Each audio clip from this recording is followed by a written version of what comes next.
From the 915 to H-Town, from the Panhandle Plains to the Valley, and everywhere in between. This is the 50/50 Podcast, powered by College Promoters USA. Join me, Hector Cano, as we cover the Texas high school club and college soccer landscape, along with an inside look at the college soccer recruiting scene. The 50/50 Podcast is a platform about the people and for the people who are dedicated to the beautiful game. College Promoters USA, founded and located in San Antonio, operates as the only family-owned college recruiting company in Texas that brings a truly professional, local, and face-to-face approach to area high school student athletes and their families.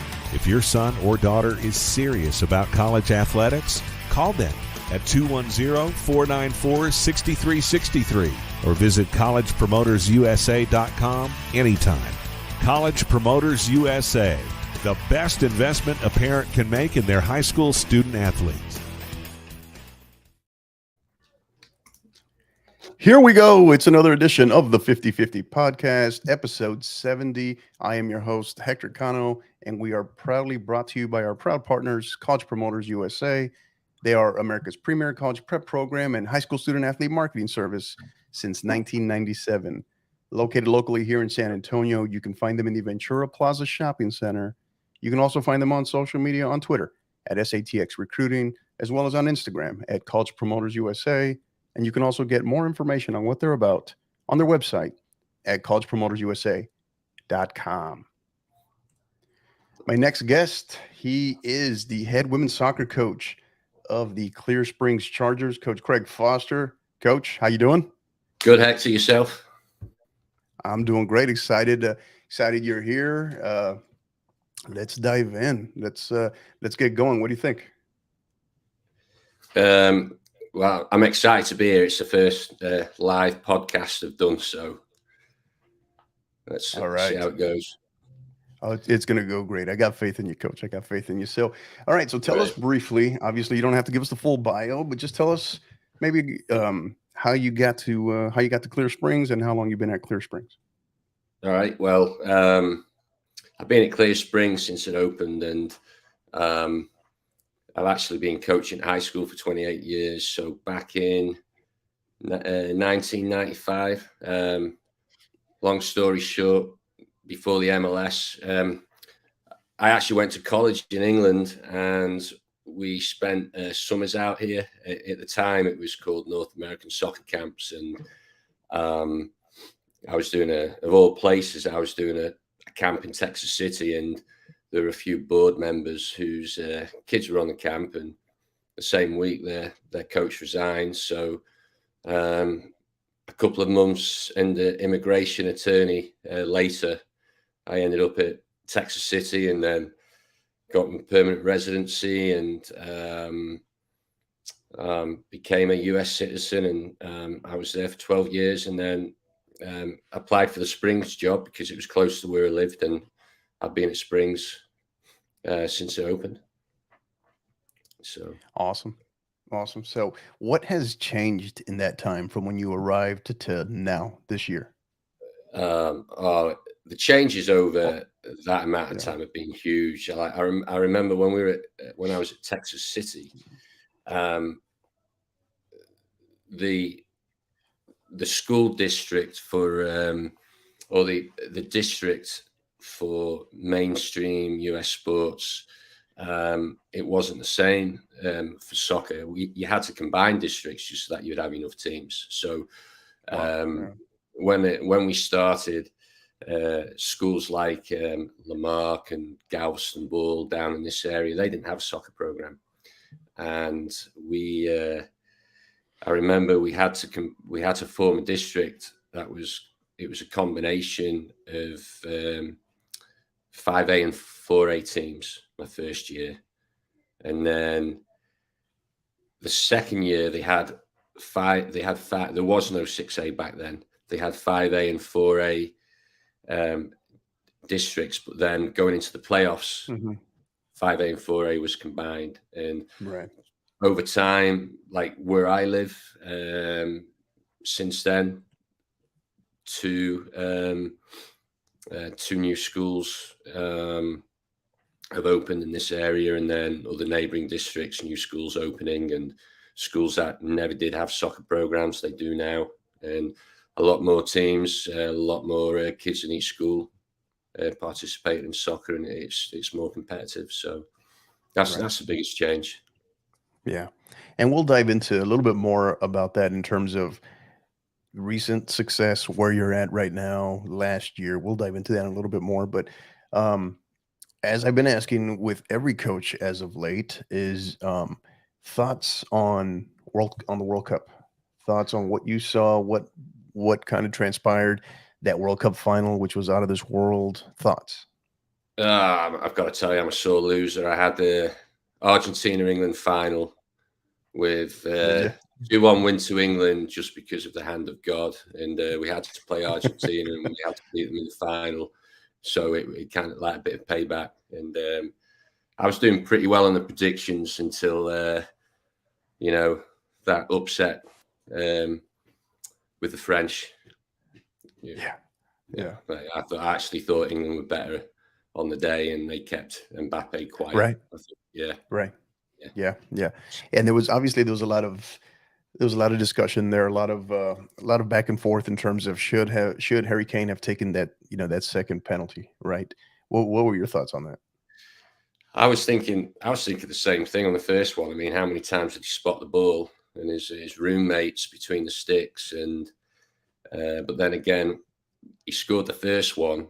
What if somebody else took the second one and he missed it? So it is what it is. Why didn't Harry take both of them? So yeah, it was just the other chances. The other chances they missed, I thought was. Yeah. I mean, and just like you said, it's a tricky situation as well, right? When he's going up against fellow teammate, right? And Lloris. So Yeah, so like 10 years. Yeah. Yeah. Thoughts on that final between Argentina and France? I didn't watch it live until extra time. Actually, the only games I watched live were the England games. Part of it was because we were in school, and part of it was, trying to just make the most of my time. All the other games that England weren't in, I just watched the highlights later in the evening. But with it being the final, and I was checking my phone, thought 2-2. I'm going to turn this on and watch it. So yeah, you picked now a good I time. was the whole game live. It took us 77 78 minutes to get there, but boy, did it end with a bang. So and as I've told everybody, I think I have my personal opinions on French football, and yes, they have 2 World Cups, and I get that, but I probably came away from that World Cup final more impressed by them in a loss, right?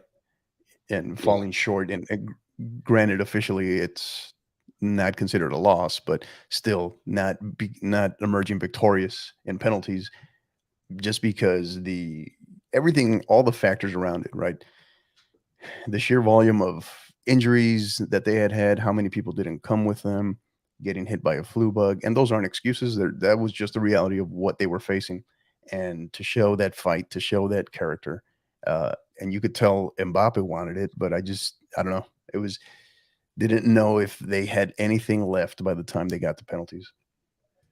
No, I know, and it's how many people had Argentina tipped to win it. I guess it was good Lionel Messi. His hand on the wheel, but yeah, no doubt. So, all right, Coach, we're going to segue over. Let's talk about last year. You were the 4th seed, qualified for the playoffs, and you make it, and then you bow out in the bi-district round to Pearland, if I'm not mistaken. Correct? Right. Yeah. Yeah. Okay. So when you look back at that, not just the bi-district round, but the season as a whole, how it played out, and then qualifying for the playoffs, what was maybe some of the key lessons learned, the big takeaway from last year as it springboards you into this season? Well, I think making it to the playoffs last year was an important experience for the underclassmen. We were going through a rebuilding stage after the lockdown. We had 2020, we had a group of seniors that had never lost a district game, you know, when they were first place in district with 2 games left. And I felt that, you know, if there was a year where we could advance, you know, further in the regional semi-final, that would be the year. And then we're going through a rebuilding stage. And last year we were in 5th place the last game of the season. And then we did what we needed to do. We qualified for the playoffs, finishing 4th. We had to play a first place team, but we matched Pearland in that game. And the difference, we were 1 penalty kick away from advancing to the next round in the shootout. And I think with a bunch of freshmen and sophomores on the team, at least getting to the playoffs and playing one of those games, I think they're prepared well for this season. Yeah, and that's a great, that's definitely something to build on. Tell us a little bit about what you have coming. What did you lose to graduation, and what do you have coming back? Because clearly you had a very young team that gained a ton of experience there, particularly in the second season, right? The postseason. Well, we only actually graduated 2 starters. They were both very good players who are now at college. Everybody else is back. I can't remember the last time we actually started a season with nobody on crutches. We're relatively injury free, and we've got a couple more freshmen that we've added to the mix. So we have experience and depth. We've never had. It's the first time we've had 70 girls in the program. Actually, you know, we have 3 teams, and we'll have 20 plus on the varsity team during the course of the season. So Gotcha. We stay healthy, and the underclassmen continue to develop. I think we'll be a better team than we were last year, despite the girls that we graduated. Right. So talk to us about 24-6A, right? You're probably one of the handful of districts across in Region 3 for sure, but even across the state, your district remains the same. 0 changes from what I understand, from what I saw, right? As far as no one leaving and no new schools entering. So talk to us. What are your thoughts on just that? And just tell us a little bit more about 24-6A, your district in general. Well, it's you've got the 5 CCISD schools, and then it's Dickinson and Brazerswood. There's been a couple of years where there's been a trade-off. You know, Brazerswood have moved out, and Alvin have come in. But other than that, it's been the same. Friendswood, I mean, they were very strong at 6A. They were in our district for a couple of years as well. But that's it. And then it's a competitive district. You know, we, like I said, we finished 4th last year, and we took a first place team to a shootout. And this year, I don't think it'll be any different. I mean, Dickinson are much improved, and we had a 1-0 win against the 6th place team, and a 1-0 loss to the district champion, and that's how it was from top to bottom. I mean, all the games were competitive. So I like to have this conversation with different coaches across the state, different districts, right? If you could describe 24-6A, right? If you could describe your district in terms of maybe style of play or personality of just top to bottom, every team in there, what are some of those characteristics that we would see? If I'd never seen a 24-6A game, what's gonna make it maybe stand out, make it different from another district in Region 3, in your opinion? Well, I think the teams in our district are all different, playing different styles. You know, and the other thing, some of the teams in our district, they've been played different styles year to year. I guess with the coaches, it's a case of playing away, depending on the players you've got. Like this year, we're trying to play out the back, play possession game and build through the midfield. There's other teams in our district that'll play quite direct. They'll sit deep and they'll play direct, hit you on the counter. I know that we go to the Governor's Cup every year, and we play and see some of the best teams in the state, like the reigning state champion. We play them. We play them this year, and we played Capel last year, and those teams they would play through the thirds, from the goalkeeper through the back line, midfield, and most of the time the ball was on the ground, and everybody on the team they were all fast. They could all pass. They could all dribble, and it's probably the most consistent style of play that those teams from Dallas, a lot of them playing that way. Whereas in our district, it changes year to year from team to team, I think. And do you feel like that is a good something that prepares you well for postseason play? Do you see that, like, for example, last year in your by-district round matchup, did you see the dividends of playing in your district and adapting to all those different styles of play within district play? Do you feel like it's benefited you? Yeah, I think in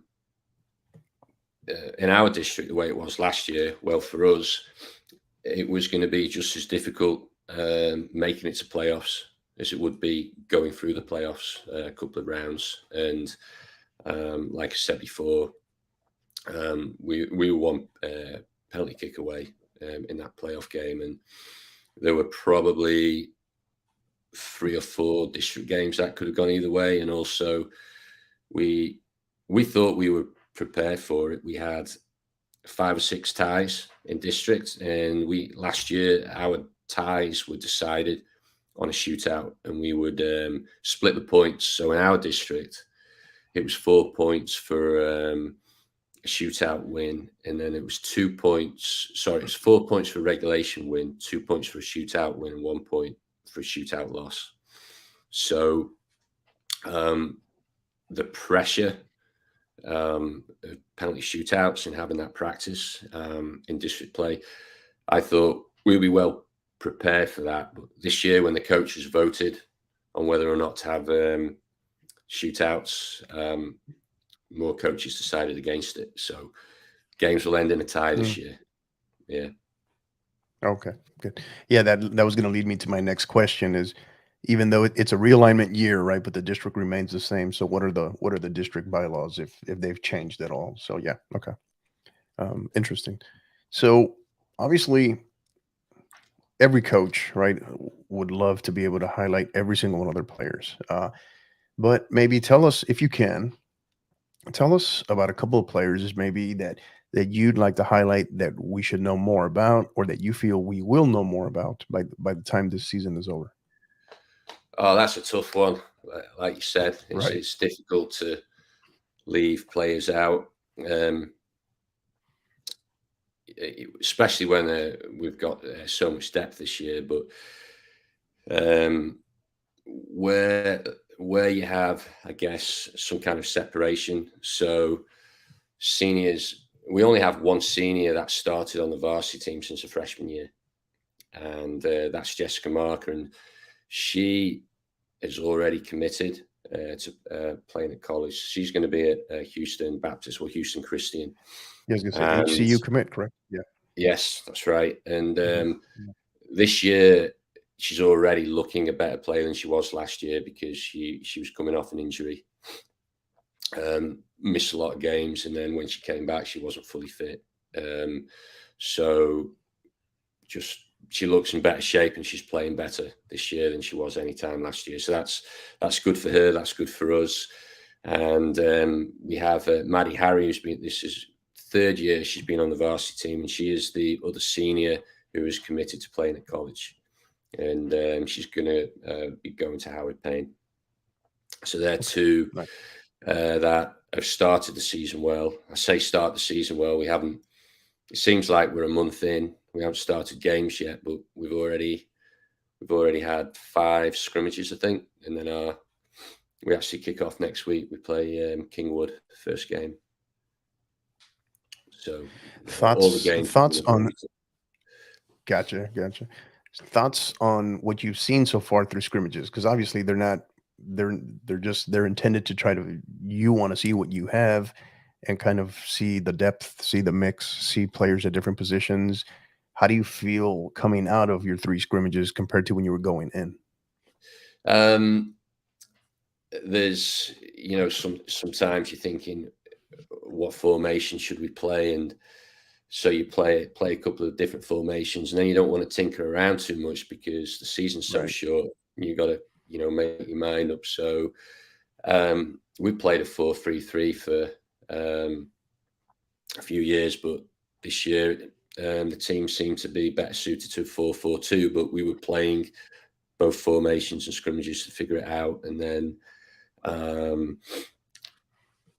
practicing playing out at the back, even when the opposing forwards are on top of you.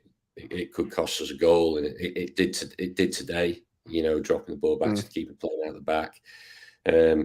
We may not do that every time, obviously, in games, but it's just something we need to get better at. So we're using the scrimmages, and then every corner kick being a short corner, we'd focus on different things each scrimmage. And maybe right now we're just playing to get better, and we'll do the same thing through the tournament play, and then it'll be more of a case of playing to win when district starts. So that might change somewhat the way we play. Gotcha. So overall, though, you like what you see? Feel confident? Feel good? Yeah. Good. There's still, still got a long way to go, improvements to be made, but I already think we're in a better spot than we were last year. Yeah. As a coach, I get that. I ask that question, and it's like the work never ends, right? So I get that, but yeah, just kind of trying to get a feel for the temperature, right, in terms of your liking what you see. So, all right. So, what has you, maybe going back to what we talked about from last year and springboarding through the scrimmages, and then now where we stand? What has you maybe the most excited about this upcoming season? I think, last year we struggled to score goals, and we're creating a lot more opportunities than we did last season, even though it's early. So we're creating more opportunities, and the girls are going to be putting more different situations in front of goal, different ways to finish. They didn't have as many reps in games and scrimmages last year because we weren't creating the opportunities. So the finishing is going to get better because they're getting more opportunities, in different situations, finishing from crosses, finishing from through balls, finishing from balls laid off to the top of the box. Last year we just didn't create as many opportunities in games, and still early days, but we'll see what happens over the next couple of weeks. Gotcha. Now, this next one's always a tricky one, right? It's a little bit of a loaded one, even though it's not intended to. But so, how do you define success for the 2023 Clear Springs Chargers? Ultimately, it's all about winning, right? 2 years ago was the only time we didn't go to the playoffs, and it was the year after the lockdown when we were rebuilding, and then last year we made it back, but it went all the way to the wire. So we want to build on that. Last year we finished 4th. Can we finish in a higher position? Well, last year we we lost in the first round of the playoffs. Can we go further in the first round? And then as far as how we play as well, I think is important. Last year there were games where big district games, intense games, where some of the players get flustered and are not as relaxed and composed, and all of a sudden we're not stringing 7 or 8 passes together. And it's the occasion. Can we play a game against Clear Lake where, we're composed and string passes together? Can we play 1 touch, 2 touch against Brazerswood, which is a team that's probably 3 times the size of us? And, rather than get into a fight with them, just play the ball around quickly and not having so many touches on the ball. And last year it was, you can never fault the team for their effort and their intensity, but some of the composure and possession disappeared in big games. And I felt in the playoff game, even though in the first round we played against a district champion that had a much better record than us, I didn't think we played particularly well in that game. And it still went to a shootout. So that experience in the playoffs, although a lot of young girls who were nervous and a lot of girls who were freshmen that played who were nervous in district games last year. This year, I just think they're going to be more confident, more relaxed, and hopefully how they practice and how they've played in scrimmages, that'll translate into games. Gotcha. So, got a question here from a Miss Misha Hayes. Ask him if the name Fozzie still follows him.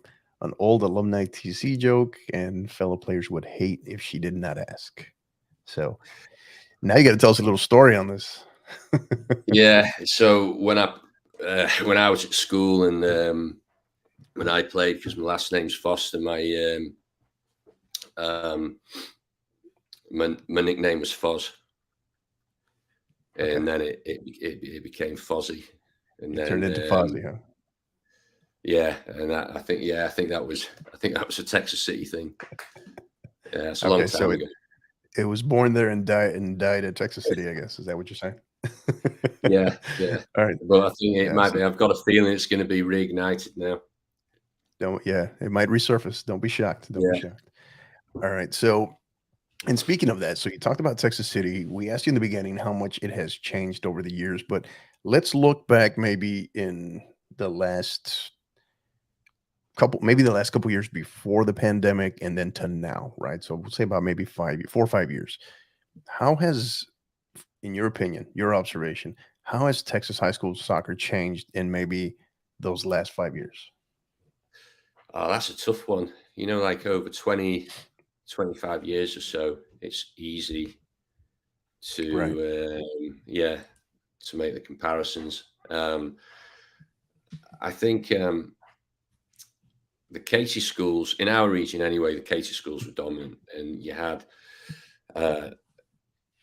anytime we played in the regional tournament, we would always lose in the regional semi-final, and it would be to Katy school. It was Seven Lakes, and it was Cinco Ranch, and then it was Tompkins, and those schools advanced to the state tournament. And Ridgepoint has emerged over the last few years. I think they've been exceptionally good, and you could maybe based on last year's results, they're just a little bit level above those Katy schools. And then with the new school opening in Katy, how did that? I don't know with their zoning, how did that affect the talent coming out of Tompkins and Seven Lakes? With Jordan opening, did that hurt them? So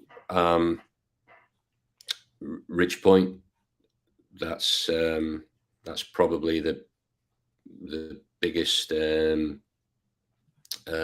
difference, over the last 3 years than being a state contender. Gotcha.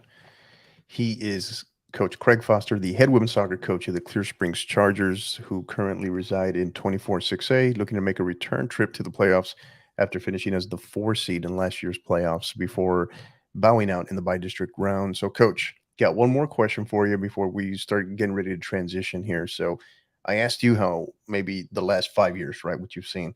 So here's the other tricky part to that is, where do you feel, from your perspective, on the field, off the field, maybe it's the coverage, right? What all of those things wrapped in together.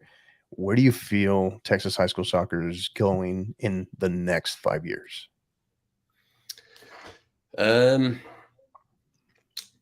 Well, I think it's going to continue to grow, and this is speculation. I don't know whether or not it'll materialize, if it's even possible. So there's been talk of a 7A category, right, which would mean that it would actually mean that schools that have under 3,000 students may have more of a chance, because right now 6A there's no ceiling, and we're at Clear Springs, for example, are at 2,700 students, and there are schools that you have to compete against where their enrollment is 4,000 plus, like some of the huge schools in Dallas. If you make it out of this region and advance to a state tournament, there's some of the schools that you have to compete against. And I know it's not just about enrollment and numbers. You've got to give a lot of credit to the club programs in the area that feeds into those schools. We were supported by our local club, which is Dash South, and then we've had some other players that have played at other clubs around, but there are some schools, still some programs which they don't have, whether it's location or demographics, they don't have many players that play club soccer. But I think that's a possible change. I remember there was no 6A when I started out coaching, and will there be a 7A? Well, I guess we have to wait and see. Right. Yeah. Anything besides the size, the classification? Anything else? Any other changes maybe that you possibly foresee that you feel relatively confident might happen, or you could see happening?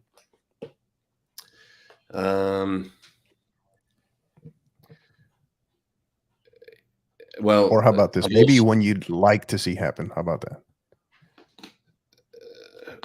Well, I know people have asked, for to play a different time of year, like in the fall, but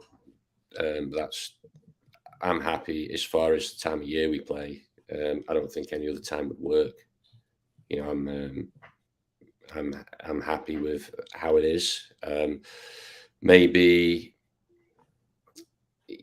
play being allowed to play.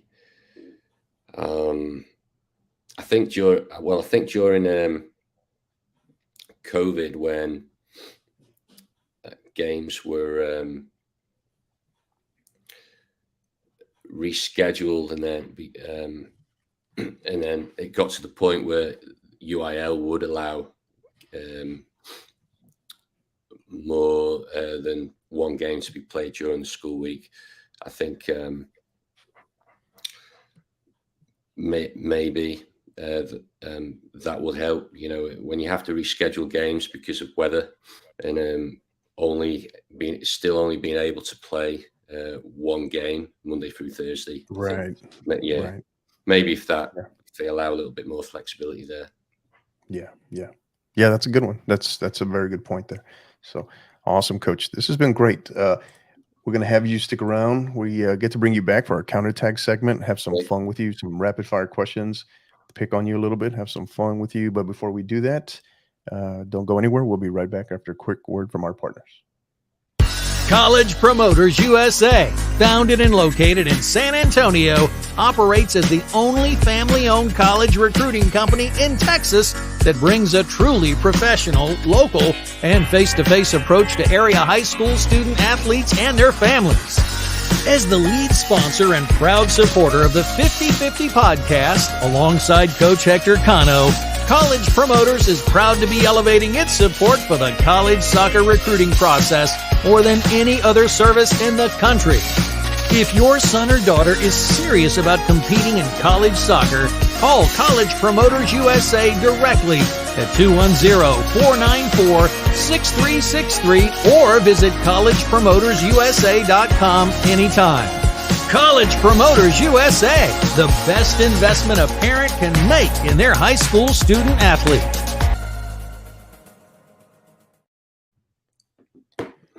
And we're back with Coach Craig Foster, the head women's soccer coach of the Clear Springs Chargers. Coach, welcome back. We're going to get ready to dive into counterattack segment. But before we do, really quick, wanted to go ahead and give a shout out to one of our other partners in Gipper. If you haven't heard of Gipper, they do exceptional. They work in graphics. They do exceptional work. We've been partnered with them for about 6 months, going on 7 months now, and it's been phenomenal. We love it. We use them pretty much exclusively now.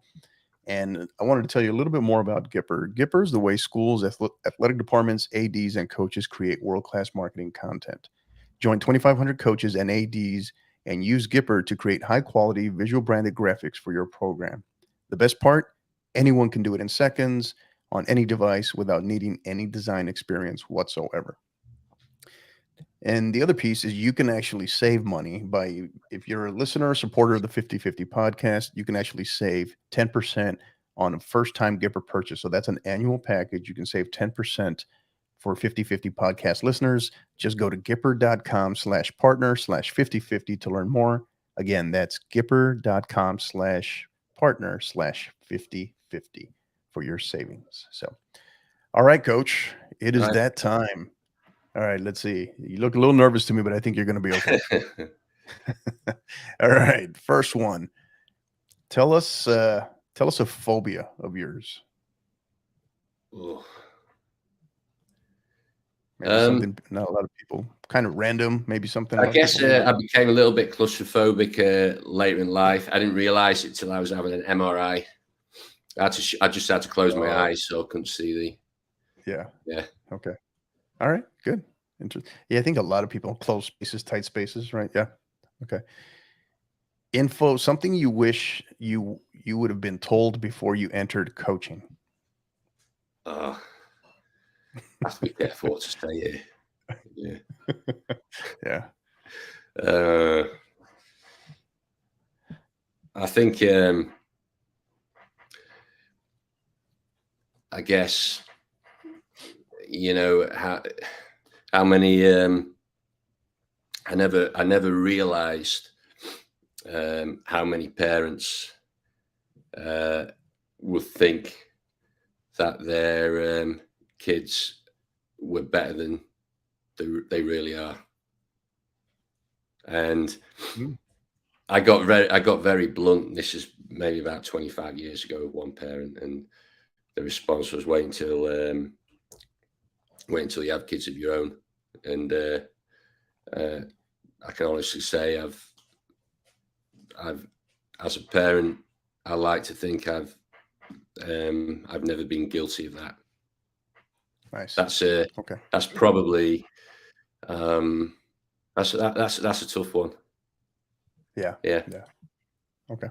It's a good one though. It's interesting. Yeah. I've upset a lot of people. Yeah.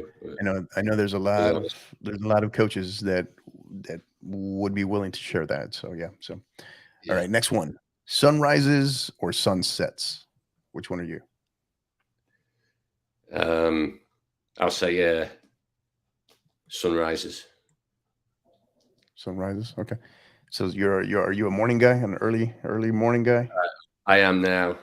As I've got older, it was probably the other way around when I was younger. Yeah. All right. Next one. You a memes, GIFs, or emojis guy, or all of the above? Which one are you? I'll say emojis. Emojis. Okay. So now what's the go-to emoji that you can share, obviously, that you can share? I would say it's the one with the evil smile. Oh, nice. Okay. Yeah. Good. All right. Favorite and least favorite. This one always gets people. I don't know why it always ruffles feathers, but favorite and least favorite soccer team. Favorite soccer team, Liverpool. Least favorite, Manchester United. There you go. That's We can just end on that. That was the perfect statement right there. I love it. I knew you were a good man from the start. I knew you were a good man. So yeah, I have been on the record multiple episodes saying that we have had way too many Manchester United fans on here. So, and as a fellow Liverpool supporter, I'm happy to hear that. I mean, I was born near Liverpool. I guess I grew up in a village called Ainsdale. That's like League City is to Houston, and you know I've been a lifelong Liverpool fan, and we always said the two best teams in Liverpool were Liverpool and Liverpool reserves, and then the rival down the road was Manchester United. I was gonna say down the street. Yeah. Yeah. All right. Next one. Good. All right. One thing, you were appointed the soccer czar in America tomorrow. Okay. So you're in charge of all soccer in America. Everything goes, every decision. You're the main decision maker, right? You're the soccer czar. What's one thing you'd change in regarding soccer in America tomorrow? The very first thing you'd change.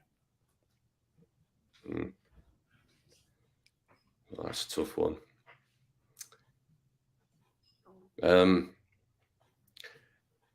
I guess at the grassroots level, I would try and find ways of making the sport more accessible to everyone.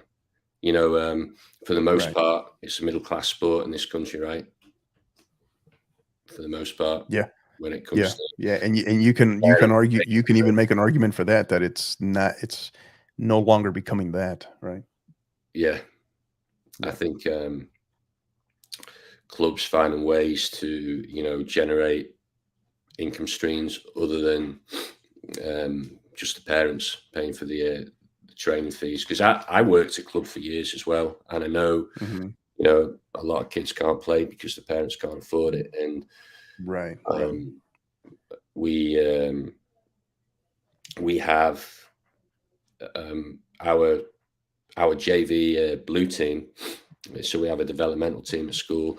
A lot of the players on that team never even play club soccer, and it's an introduction to them. But playing the players on our varsity team and JV black team, they're where they're at because of the number of years of playing club soccer, which came at a financial expense for the parents. Yeah. So that's I would say that's the biggest thing. Growing up in England, it was entirely different. When I was growing up, the local clubs, we paid subs every week for the referee. It cost me 50 pence a week, I think. And then if you got invited, this was before academies, if you got invited to play at a centre of excellence at a local club, where I'm from, whether it was Liverpool, Everton, Tranmere Rovers, Wigan Athletic, it was all covered. You just had to pay for transportation. That was it. So now I'm curious. Obviously, you've lived here for a long time, but what is it like, from what you understand? What is it like now back in England? Is that same exact philosophy? Is it still exactly the same, or how much has that changed in terms of the cost? Because obviously a different setup. We understand. I understand that, but how much has that changed? Cost-wise, changed not so much. It's more of the setup and advances in coaching and the infrastructure. All the Premier League all the Premier League clubs, they were given a certain amount of time before they had to establish academies. And the old First Division, there weren't academies, and then there's opportunities for players to board at the academies, and the clubs are making a huge investment in kids from like an early age now, like 7 or 8. So you're full time at an academy at a young age, where back then we didn't have that. Gotcha. So Okay. I would say that's the biggest difference. Gotcha. Okay. Who would play you in a movie? A famous actor out there. They're portraying your life. They're portraying your life story. Who's the actor that you're tapping to play you? I might have to go with Daniel Craig. I was actually thinking that right after I asked it. The reason being is I've had a couple of people make comments about that. I remember we were on vacation in Jamaica, and I was getting James Bond jokes all the time, and I was walking around in a Liverpool shirt as well. Yeah, nice. So I was getting some attention. Yeah. That's great timing. I was actually thinking that to myself right as you said that. That's awesome. All right. Okay, I wouldn't mind being him. I wouldn't mind being him either. Yeah. Yeah. Wouldn't we all? Right. All right. Next one. If not a coach, right? An educator and a coach, what would you have been? I guess it's what I've started doing as I'm getting older, closer to retirement. I was always interested in real estate. So now in the summer I do real estate on the side. You know, I have. Do you really? Nice. I have a license, and I've been doing a little bit of real estate investment for the past 11 years or so. Yeah. Yeah.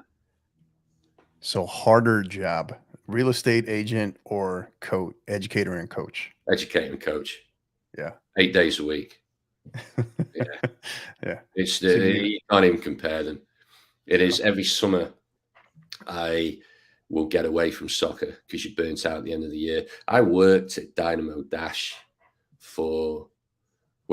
it was something else before Dynamo Dash, but I was doing club soccer as well as high school soccer for 26 years. And then I quit with competitive teams at club a couple of years ago to free up time to do real estate. And it's just nice to do something different because I was doing the same thing. It was basically 7 days a week. If I'm not at school, I'm at club. And then the worst thing was during the high school season where if you lost a big game on a Friday night, none of those kids wanted me to be the coach on a Saturday morning, you know, because during club season, and it's not high school season, you got your Friday nights off.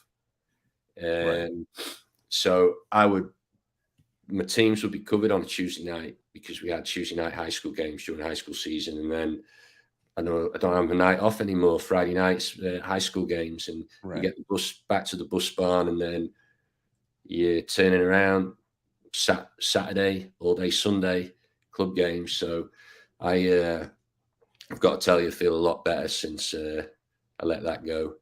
Just doing something different. Yeah. Yeah. So what you're telling me that the battlefield that is coaching and teaching easily prepared you for real estate, right? Is that what you're saying? Yeah. Oh yeah. Yeah. Something you wish you would have been told about real estate before diving into that? Anything? I think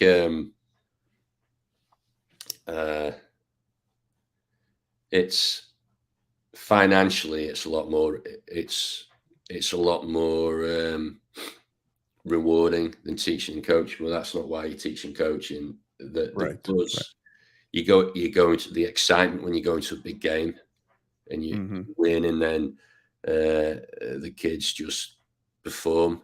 Because, you know, coaching is like a roller coaster ride, isn't it? You have your bad days, your good days, but when you win a big game, there's no feeling like that, really. Yeah.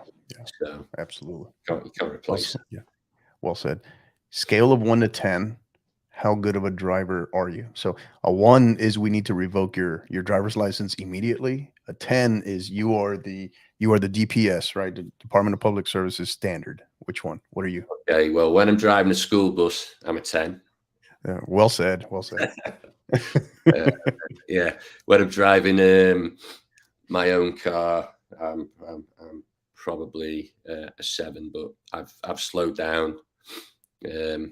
slowed down a lot because you can't. When you get your CDL, you can't do your defensive driving. So I guess I'm a much better driver than I was when I was younger. Great answer. Great answer. All right. Favorite TV show? English TV show that a lot of people probably never heard of because they don't make it anymore, but it was called Only Fools and Horses. And, What was it?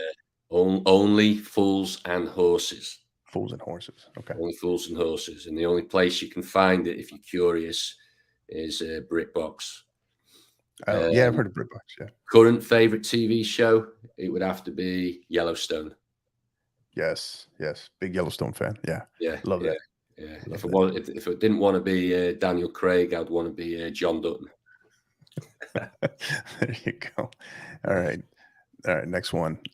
Actually, this is our final one, Coach. We're getting here already to the end. So, interesting one. You're gonna have to reflect here a little bit. So, current you as a coach, right? And knowing if you could go back in time to you as a player, right? How would you have coached you if you were coaching yourself, right? Everything you've learned over the years as a coach, right?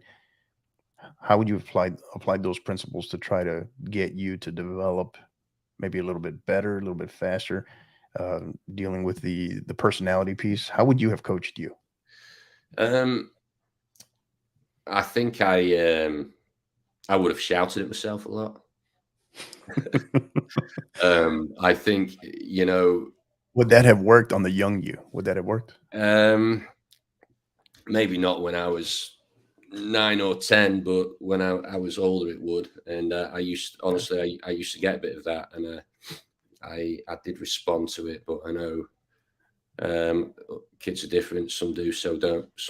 And also, when you've been coaching for a long time, and the things you learn along the way, and things you get from other people, like friends, right, peers, whether you're doing a coaching license, things you like, things you don't like, and you kind of, I guess you mold yourself from that. I think some of the things I've learned as a coach, if I had that soccer knowledge as a player, or some of the things that I learned as a coach weren't exposed to me as a player, if that makes sense. Right. Yeah. And that, I think I may have benefited more from that. Mm-hmm. Yeah, and that's a great point from the perspective of when I've reflected on this. When I reflected on this particular question, because this question kind of ironically came up in one of my training sessions with my team, right, with my school, training my girls over the last year or so, and then this season now, right? Because on the private school side, we've been in our season for a good bit now. Is sometimes I can see certain flashes in terms of style and personality of certain players. I can kind of see myself in that. So I kind of relate. That's where this question kind of stemmed from, was just like, okay, knowing me back then, how would I handle that? How would I coach me, right? When I can identify with certain players, right? How do I get through to them to kind of unlock that next level, right? In terms of their potential. And I think what I've realized is I was, contrary to kind of what you're saying, I was being exposed to some of this stuff as a player that I've clearly been exposed to as a coach. I just didn't realize it, right? Because you have that different hat on, right? You have that player hat on versus that coach hat on. So it just doesn't register, I think. Well, at least for me, it didn't register for me in certain regards. And it didn't really start to register probably until I started entering the coaching world. And then a lot of things started coming back as to, okay, now I see why, right? Now this makes sense. Yeah, right. I would agree with that. Yeah, I feel the same. Yeah. The only other thing I would add is, if you're frustrated with how a game went, you're frustrated with the team. I learned to just keep my mouth shut after the game and not say something that I may regret. and the number of times that I've gone back and watched the game film, it hasn't been as bad as it was live. So I've had to force myself to do that. Yeah. Well, you're a better man than me, Coach, because I think I'm 45 years old and I'm still trying to learn how to do that. So I don't know. I have good days. It took long enough. I'm 51, and I was probably 50 before I started doing it. So good days and bad days for me, right? So but awesome.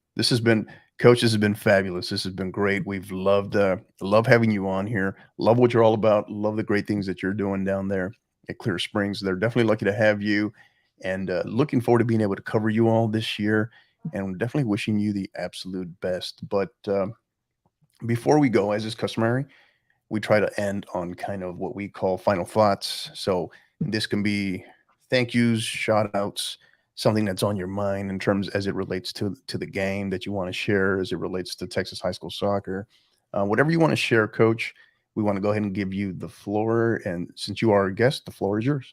Well, I'd like to start, I guess, most importantly by thanking the not just for the varsity team, all the girls in the program. I think honestly this year they've done a fantastic job so far pre-season.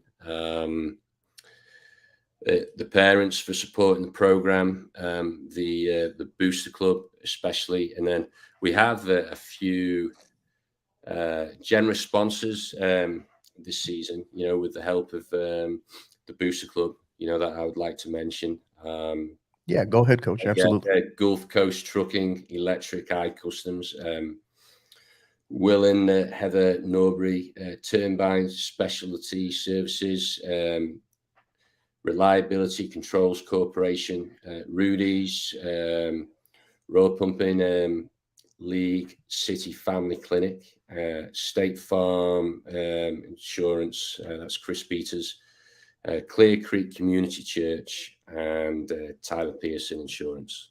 So I'd like to thank all those sponsors. That's awesome. Great all stuff. Right. I know they'll appreciate it. And again, if you want to share that list with us, we can always put that out there as well. So definitely thank you. Thank you very much for being here. Really sincerely appreciate you and your community, what you all are about. You all are definitely awesome. Have a special place in our heart in terms of the 50/50 podcast. And I want to echo that sentiment in terms of just your social media coordinator, your booster. They're phenomenal. They do great stuff. And they kind of, took the lead in putting that out there and sharing, kind of issuing me one of these bad boys. So I sincerely appreciate that. Did you get that from Susan Marker? Yeah, I did. Yeah, special thanks to Susan. I mean, she put most of this together. So yeah, very awesome. Very, very, very lucky, humbled, grateful. Look forward to sporting it in the future as well. And who knows, maybe covering one of y'all's games one of these days. We'll see. That'd be great. Thanks. I appreciate it. Yeah. Awesome. So that was really all I wanted to share in terms of my final thought was thank you to you all. Thank you. What I really love is more so beyond all of that is just the engagement level of that booster club for your soccer team. It's something that you cannot find. You're not going to find that on the club side. You're not going to. It's what makes high school soccer unique. And whenever we see communities that are like that are very strong, like that, supportive, like that are all in on within each other, and that's phenomenal. We like to recognize that, so we appreciate that. Oh yeah, our booster club, they're fantastic. The things that we do. It's our budget from the school district alone. It's not even close to financing that. So they're the reason why the program is what it is. So I certainly appreciate it. Yeah, and I get it. In terms of the sponsorships as well, I get it. I do. So awesome. So again, for our listeners, for our supporters, for our parents, everybody out there, we thank you. We appreciate all your support. We have another. Stay tuned. We'll be releasing probably in about another hour and a half or so next episode, which will be coming to you live on Thursday very excited about that one, as we'll kind of pivot out of the high school scene and we'll return back to the college scene, as we'll be bringing a very special college coach on for our as our special guest on Thursday for Thursday's episode. So looking forward to that. But again, to our entire community, we say it, and it's never to pander to our audience. It's to remind us of something that we take very serious in terms of our coverage and trying to bring you all good quality content. So you're the reason why we do it. Thank you for your continued support. I always say it all the time, no idea how, but grateful for the fact that we're being listened to in 42 countries. Always say I have no idea how that happened, but I'm very appreciative of it and grateful for that. And then again, you can find us you can find us now on Twitch as well. Those of you with Twitch accounts, we're live, just very similar to YouTube. You can find us on Twitch as well as YouTube. Then you can find the audio portion of the podcast on all major podcast platforms. And you can find us on social media on Twitter at 50_50pod, as well as on Instagram at 50_50 podcast. So have really loved this. Again, Coach, wishing you the absolute best in 2023. When is I forgot to ask you, when is your first official game and versus who? District game or just first game? Because first game to start off the season. Oh yeah, we play Kingwood on Tuesday, so that's a tough one. But that's how we like them to get ready for district. So yeah. Right. Kingwood Tuesday, where at your place or there? No, at their place, and then we go back for their tournament Thursday, Friday, Saturday, and then we have I-10 shootout after that, and then we play the reigning state champs in Georgetown the last weekend before district starts. So here we go. Yeah, nothing will get you ready for district more than that. So best of luck. Best of luck to you and your girls, Coach. Thank you again. Thank you again. This has been great. Thank you so much. And for our listeners and supporters, until the next time, you know what to do. Until the next time, keep downloading and keep listening. You've been listening to the 50/50 podcast, powered by College Promoters USA. Help us continue to grow by liking, rating, and subscribing on all major podcast platforms. And don't forget to follow us on Twitter at 50_50pod, on Instagram at 50_50 podcast, as well as on YouTube at the 50_50 podcast. Until the next time, keep downloading